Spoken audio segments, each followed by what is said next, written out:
So welcome back, everybody. Pardon I'm a bit under the weather, but we're looking forward to continue this great Pedic Mentes. So I say great Pedic. I think Pedic is unique and great, but when you're learning that particular Pedic and we appreciate the message, we can say nothing less and maybe perhaps more. As we were holding a very important juncture here, which he speaks about how the Eibishter, again, you can see the previous class, no reason to pick up or to waste more time, or waste time rather, waste time on this, even recapping the previous message in detail because it's a quicker way. TanyaOnline.com is the website where you could find this previous class, the Mentes, where we began last week, 49th chapter. We began last week. So it's on page 136 and Samach Tes on the left side in the original text, and as well as all the other previous classes. It's easy to follow, as we mentioned all the time, especially to the newcomers, that the text comes up on a separate scroll as such. It's easy to move along accordingly. So the crux of the message, though, is that the Hashem speaks about all the tzimtzumim, the contractions, till Hashem ultimately creates this very physical world. Within his very physical world, all that the world contains, and ultimately the focus is on that Yidale, to do the mitzvah, to connect to HaKadosh Baruch Hu. That's why he created everything. That's the ultimate purpose. HaKadosh Baruch Hu Hashem wanted a dwelling place in this very physical world.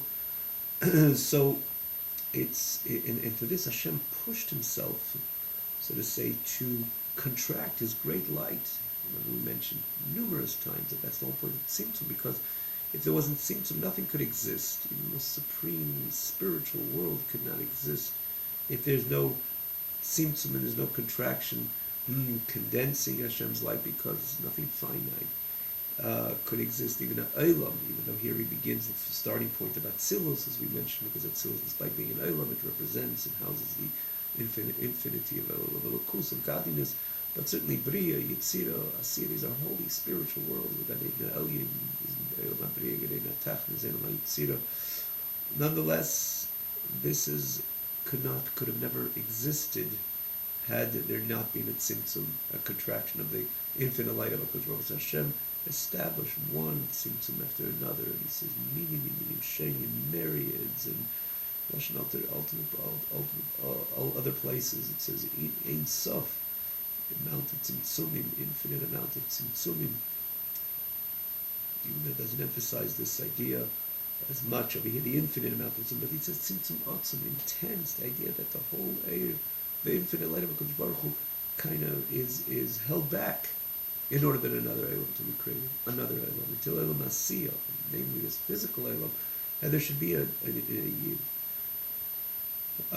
Neshama invested in body, again, that's where the Yid finds himself. In Elam HaZagashmi, this very physical world, and the body is not a spiritual body, as we know. That's how we use the Lashon a number of places based on terminology. The Zayar, it's a Gufad Machumri, says it's a mundane body, and the whole purpose of Hashem doing all that Yid should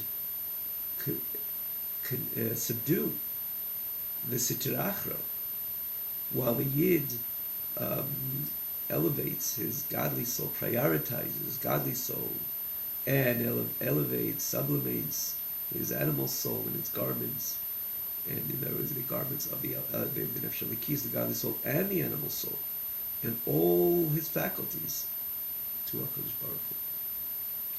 And Hashem did all that for that Yid, for that matter. At the end of the day, all mankind will recognize the existence of HaKadosh Baruch Hu and serve HaKadosh Baruch Hu. But primarily, naturally, he's talking about the Yid who serves HaKadosh Baruch Hu, Eved Hashem, Libnei Yisrael, Avodim, Yidin, again, that unique and special, the virtuous terms of Avdei Hashem, servants of HaKadosh Baruch Hu, and that's the purpose. Think to yourself, Hashem did all that these old tzimtzumim for that Yiddilah, and that Yiddilah is me, because we know that Yiddishkeit in general has the message, and this is not only pertinent to Yidden, but to all of mankind. There's no such thing we're just part of a group, and Hashem just looks at the bigger picture, and what is society doing, and the individual doesn't make that of a difference. The Gemara says emphatically that is it's not only not true, but the opposite is so true. That's why Hashem created Adam Rishon, different than any other parts of creation. Not in a group, or not even Zachor Nekeva, not only the masculine and feminine. In other words, Adam and Chava together. First it was Adam, and then Chava. The Gemara asks, why? Why did he make a difference when it came to man? Not even to create them as a couple. And the Gemara says that the reason is because just like Adam Rishon is an individual, you, Yiddilah, are an individual, but that matter refers to, it applies to every human being. That it's an individual choice, an individual calculation and an accountability with your Creator like no one else exists in the world. Like by Adam Rishon. He didn't think, oh, it's a difference, I'm going to eat that fig. As the Gemara says in one of the important opinions is that the fruit of the Eitz Hadas, which he was told not to eat from, was a fig. So he didn't say, eat the fig, maybe I shouldn't, but what's the big deal? There's billions of people in the world, and not such a grand issue if I eat that fig. But he didn't say, for the simple reason there wasn't any billions of people, there wasn't billions nor millions, nobody in this world. Only him. At that point Chava was created, but the point is that he was an individual making that choice, and unfortunately we see the consequence with one person, one human being, with one little fig, what it caused. The world's still in therapy from that very sin, which is over 5,700 years, which tells us that it's us as individuals making the right choices and staying away from the wrong choices makes all the difference. The famous expression of Alter Rebbe in chapter Mem Aleph, V'ini Hashem Yitzov Olov, when you're serving HaKadosh Baruch Hu in an appropriate way, you're not part of a group, which is another message. Don't try to shield yourself from other influences of camaraderie and whatever. It's just part, maybe it's just looking at you as an individual, what you're thinking, what you're doing, what you're talking. What was that extra talk, and what was that extra thought, inappropriate or superfluous, and so on and so forth. You have a direct accountability with HaKadosh Baruch Hu. And why am I just adding this over here? Because when we speak about Hashem making all this contraction, he doesn't say B'ha'alais Am Yisrael, B'ha'alais Ha'odom, the individual, elevating and sublimating his godly soul, his animal soul, and his levushim, and all the faculties of his body, all to Hashem. So it means me. It means you as an individual. And that's why he did it. And then we stop for a moment and we say, wow, he really pushed through one level after another and established these different tzimtzumim just for me. Because again, if he wouldn't do so, I wouldn't be created. Nothing would be created. So why did he do that? Why didn't he remain with the whole Ein Sof experience? Why would he want to condense it and to create all these ilamis, and then ultimately this physical ilam, and then create me as an individual, as a yid, and put me down in this world that says, you know, I did that, that you should subdue your Yetzer Hara. You shouldn't think that, look that, speak that, talk that, or on the positive, compel yourself. Even the Yetzer Hara is telling you not to subdue the Yetzer Hara. Do that, learn that, speak that, think that. Again, positive associated with the 248 positive mitzvahs, primarily learning Torah. And you think to yourself, and this is again the entry is into this following part of the Pedic. Hashem did all that for me. Really? That's extraordinary. Like he has nothing to do. And this is where the connection of this Pedic to what the Alter Rebbe as well started in Pedic Mem Vav. Remember that mashal which we're not going to go through the whole mashal, understandably, but it's the beginning of Perik Mem Vav, the 46th chapter, a click away, probably with the first class, first and second, or first part of the second, of a king coming and heading towards this lowly person in the dumps and picking him up and bringing him into his chamber and demonstrating the maximum friendship, love, affection, and all in a passionate friendship and so on. How much more so how immediate the reciprocation would be based on this, which Shlomo Melech says, Kamayim aponim leponim, kein lev ha'odam ala odam. When you see a heart positively focused in expressing this positivism towards you, immediately it ignites, and he compares it to water, which again takes no time, it's instinct. It's immediate, and similar to the mirror you mentioned. Then it's not like, okay, I'm smiling to the mirror, then the mirror will show me that smiley face instantaneously. The mirror will show you that smiling face. That's the Lev Ha'odam El Ha'odam. Specifically, when you see it, you see that kindness, you see that affection. What kind of reciprocation it arouses by the individual who's receiving this great kindness, especially when it's talking about a king, great monarch, and so on. So there, the Alter Rebbe was speaking about the overall affection Hashem showed Am Yisrael, which again, Am Yisrael, when we say Am Yisrael, doesn't exclude the individual, because again, it's all about the personal, individual relationship Hashem has with every Yid, man, woman, child, and so on. But there, the Alter Rebbe speaks about the whole episode of Yetzias Mitzrayim. Hashem took us out of Mitzrayim. What was our state then, and what did Hashem bring us to, and to what level of Himself did He connect us, Am Yisrael, to? Again, Am Yisrael collectively, but every Yid individually. That's the message there. But in the same spirit, the Alter Rebbe speaks about the tzimtzumim over here. One tzimtzum after another tzimtzum. What did He do? Just to reach out to me. Like He has nothing better, not only what to do, but why would He do that? And namely, it's about removing Himself from His comfort zone, if you will, because Hashem is infinite, and everything about Him is about the infinity.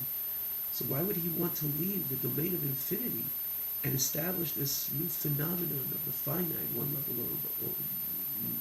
level or another, if it's Elam HaBriya, Elam HaYitzira, but namely Elam HaAsiyah, the very physical world, which is the mere antithesis of the domain of HaKadosh Baruch Hu. He's infinite, and everything about Him is infinite. And therefore, to leave that state and spirit of infinity and to establish this whole finite phenomenon, you ask yourself, like, why did He do that? What did He need it for? And what is the Medrash answer? And as again, the Alter Rebbe speaks about this so personally in these very words over here in this chapter. Hashem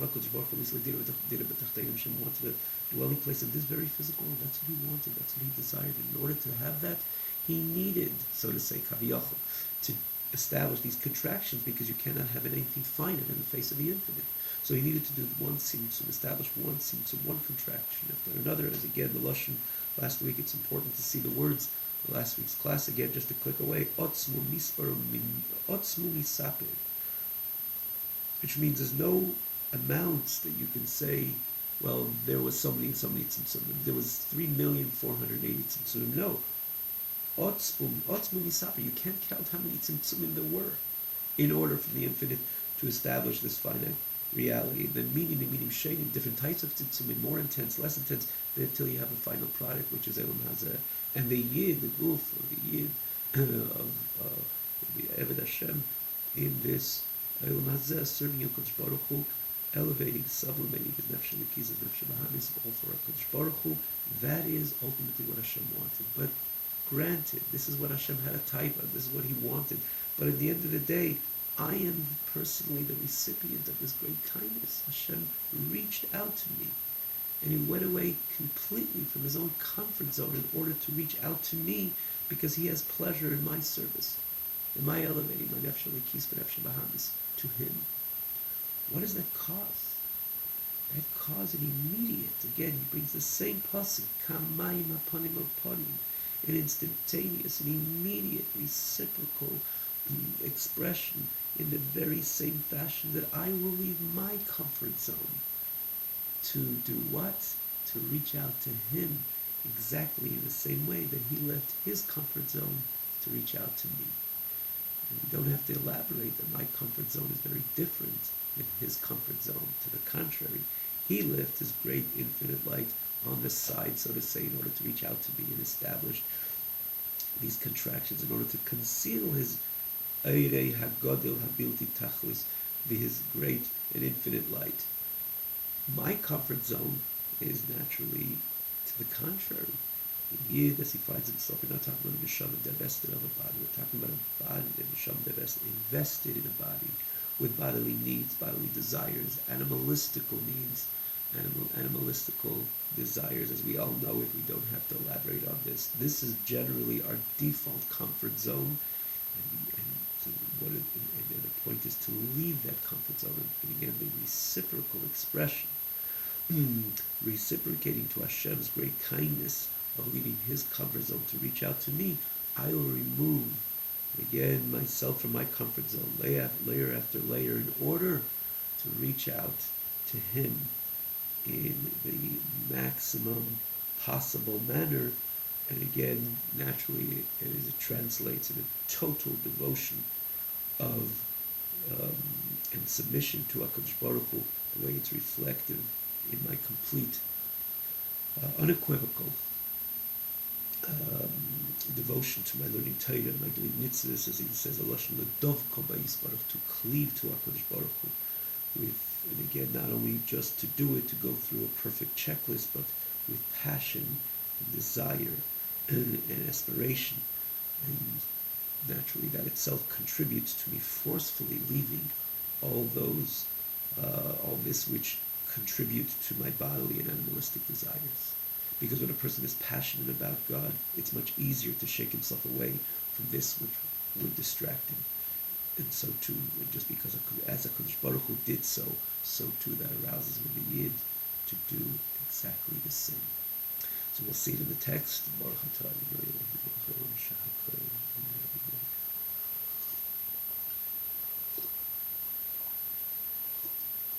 So the text we're holding on page Sabach Test, like we mentioned earlier, it's about a third for the original text. It's about a third for the bottom of the page. V'hine kamayim upon him, just like water reflects the face. When you show your face in tranquil water, you will see the same face. Again, remember the mirror idea. If it's a smiling countenance, you will see things instantaneously. You'll see that smiling countenance in the water. And if it's different, that's exactly what you will see in this tranquil water, or the mirror, right? So the same. So and this is what the message over here, telling the Yid that K'moish HaKadosh Baruch Hu, Kaviyochel, Hiniach v'silik v'tzad echod. In other words, the whole message is so telling to the Yid, which appreciates this whole idea that HaKadosh Baruch Hu, just like HaKadosh Baruch Hu, left and removed his infinite light to a side. In other words, he removed it on the side in order to be able to enter into this mode of tzimtzumim, as we explained last week in brief earlier, derech moshelis eri abilti tachlis. He removed his infinite light, his grand light, which is infinite, v'gonze v'yistira, and he hid it, and he concealed it in three major tzimtzumim and three major, and he says shaynim, different types of tzimtzum, of contractions. So how do we reconcile this? The Alter Rebbe himself said before he begins that otzmum isaper, that tzimtzumim, there's many, more than one can count, and then he says minim shaynim, in different, multiple types of contractions. But then he himself says, derech klal, he says, remember from last week, you'd see it on top of the page, he says, yes, you can generalize this and say these are three general tzimtzumim. In other words, if you break it down, there is no count. And that means, that is the reality, that there's no count how many contractions HaKadosh Baruch Hu established in order to create Elam HaBriya and Elam HaYetzirah and namely Elam HaSiyah. But generally, and there are three, and he went through the three, from Atzilus to Briya, from Briya to Yetzirah, and to Briya to Yetzirah to Asiyah. So just like HaKadosh Baruch Hu did this, he removed his infinite grand and infinite light, and he hid it in these three tzimtzumim, and he did it, v'akoil, all b'shvil avas adam atachtin, for the love that he has for the inferior man, which is in the end of the day the Yidala, and in order lahaleisei Lashem, to elevate the Yid to HaKadosh Baruch Hu, ki ava dechekes habasar, because love has the ability to push through even something which rationally cannot be pushed through. This is based on a famous Gemara, where the Gemara was speaking actually about a technical, about a Tana, that he was extremely obese, not because of anything else, he wasn't healthy. And the Gemara goes through and it says, how was it that he was able to have offsprings? Technically, the Gemara has an issue with this, and the Gemara says, this is not something which you can rationalize. This is about a passionate love which one has, which is able to contract himself in order to establish this unity which would ultimately produce children. Again, you could see it in the Gemara, because that's the point of Ava. Ava goes when there's love and there's passion, it goes beyond the norm. And despite, again, the chekes, in this case physically meant the basar, he was superly obese. But because of the ava, he was able to contract that basar. So too, because Hashem loves the Adam HaTachton. He's crazy about the person. He's crazy about the Yid. He's adamant to establish this relationship with the Yid, or create the Yid, that the Yid should do his avodah, to do his service, to elevate everything to HaKadosh Baruch Hu. And because he has this ava, this passion to that Yid, therefore all this would work, despite rationally it shouldn't work. It makes so much more sense that HaKadosh Baruch Hu remains in his domain, in his comfort zone, which means in his domain of infinity, because everything about HaKadosh Baruch Hu is infinity. And the whole phenomenon of tzimtzum, to enter into a place that is so antithetical to who you are, to enter into the finite, and not only finite, the whole notion of finitude takes a different dimension, a total different dimension when it comes to Ilam Hazeh. The Mir Ilam Hazeh is the way it was created is so opposite than the message of Hashem Echad. And it does everything to distract the person from concentrating on the oneness of HaKadosh Baruch Hu.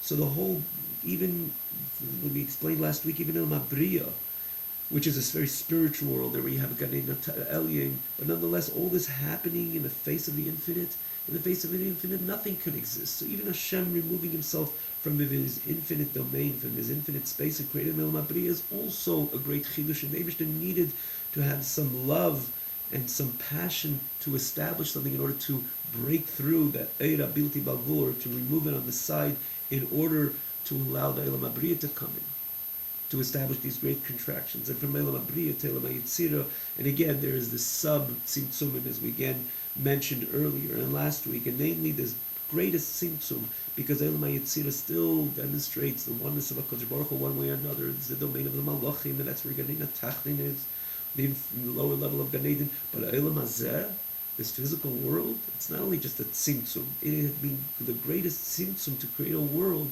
which denies the creator. Hashem, not only a creator which created the world 6,000, so much, 5,700 so many years ago, but every moment creates the world. Hashem is creating the world because the world cannot exist without HaKadosh Baruch Hu.